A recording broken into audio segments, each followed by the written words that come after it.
All right, welcome back to another market breakdown where I'll be helping you navigate through the market so you can be able to trade smarter into next trading week.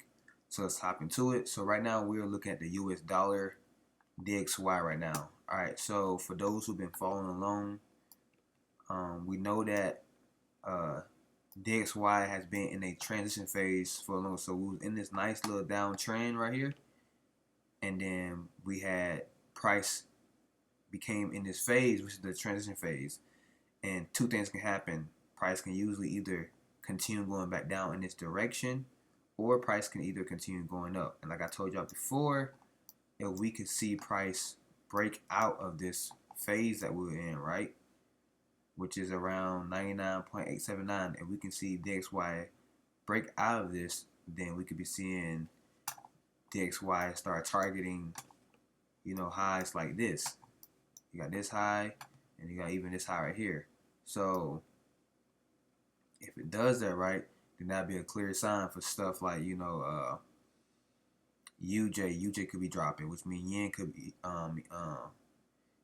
be going even down more. So we did close bullish on this current week right here, so that's a good sign. So you can see here going into this right here, we can see here that after this became a support level, so we can see how price broke out of this area. So now we back up top of this range, but we did close bullish. So because we did close bullish, I'm expecting for next week to continue to push up higher. So what I expect is I expect for price to retrace down a tad a little bit and then start pushing back up higher. So let's go to the daily time frame. And then on daily, you can see here we have a nice little trend going on. So you can see how we're making higher lows and higher highs, which shows a clear sign that we're in a nice bullish momentum. So we did close bullish the previous day, so that let me know that's a clear sign that we're bullish, so we can expect price to continue to push up higher going into next week so far. So my overall bias with DXY is definitely bullish for sure. So, and you can see here we have this nice little uptrend going on the 4-hour too. So that's my directional bias right now.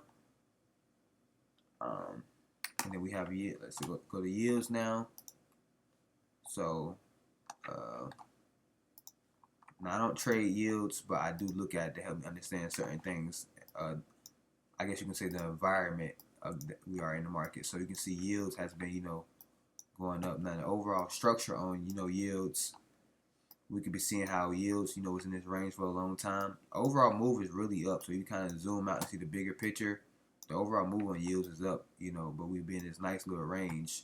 So every time it comes at the top and bottom, it just continues to drop down. So I don't know what yield's gonna do once it gets to here, because every time it gets to this around this range, price drop. Now if it can break above here, now it had broke above in the past, which is right here. You can see where it broke above even here, and then came right back down. So there's no telling what it's gonna do. So we'll just see once it get back to here again what it's gonna do. We could be seeing it start rejecting off of here again. So even though we did close bullish, but for right now I am still bullish on yields because the previous week had closed bullish. So I expect next week to continue to keep on rising.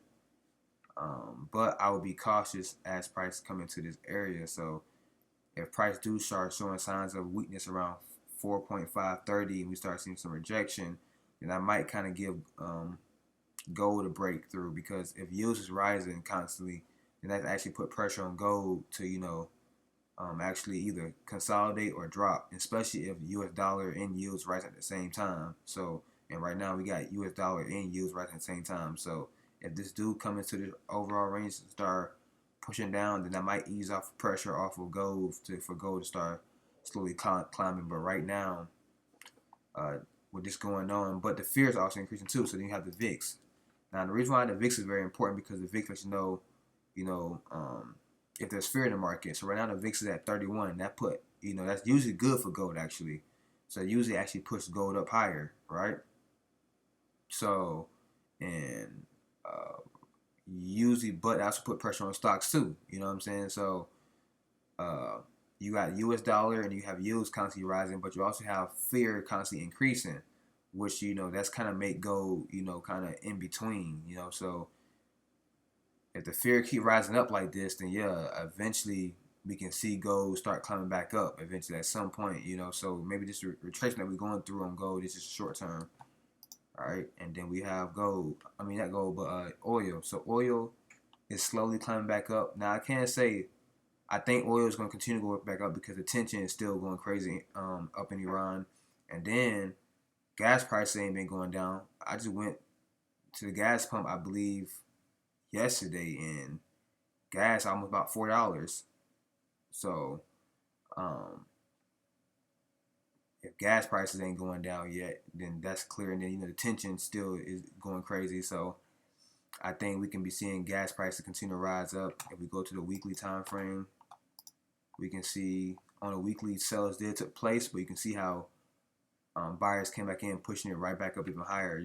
So um, I think I don't really trade oil too much, but it still lets you know, like I said, how the environment is. So the main thing I'm going to really be focused on trading is really just gold and yen.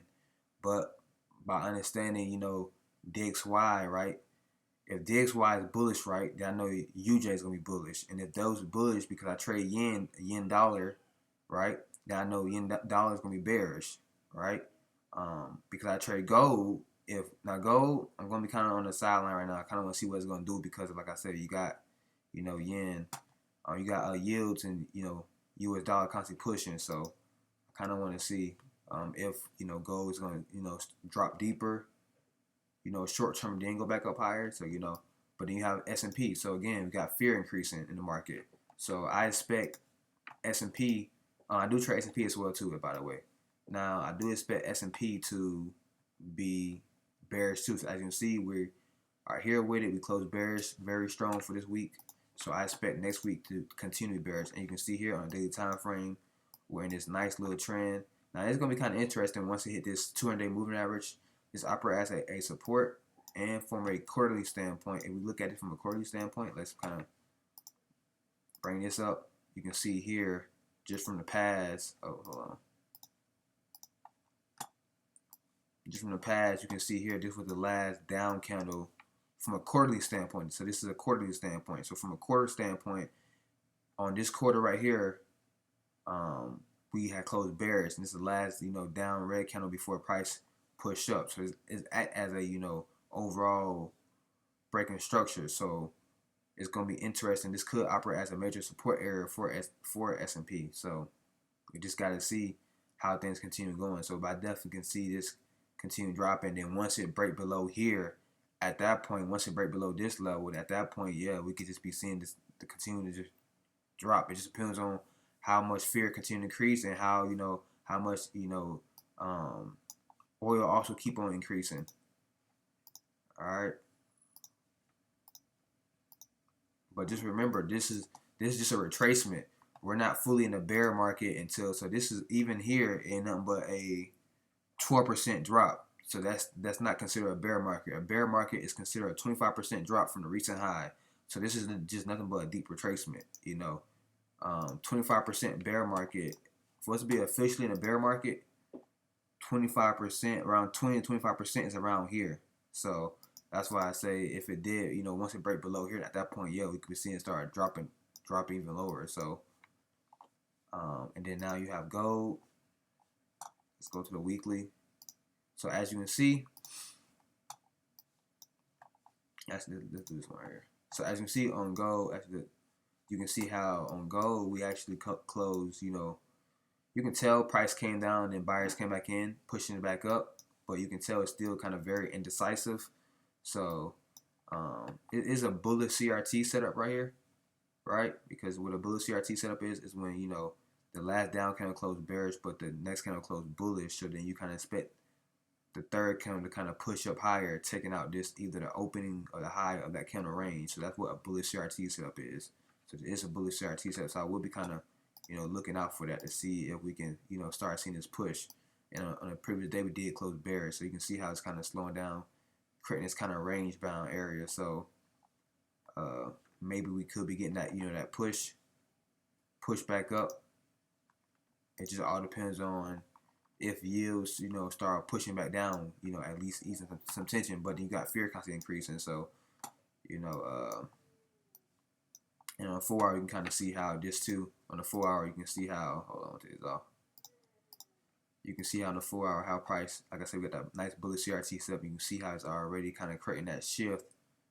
You know, where price wanted, you know, to push up, but we also have this nice rejection here too on the 4 hour. So I'm definitely gonna see how Monday go first to kind of make my decision on what I want to do. But if it does push down, if I am gonna have a bullish bias, then I will kind of low key want to see at least retrace down, maybe take out this low first, or at somewhere around this, you know, range before it start correcting, so to go back up, taking out, going back up into this area. So, and then that's UJ, because I am bullish on this. Why?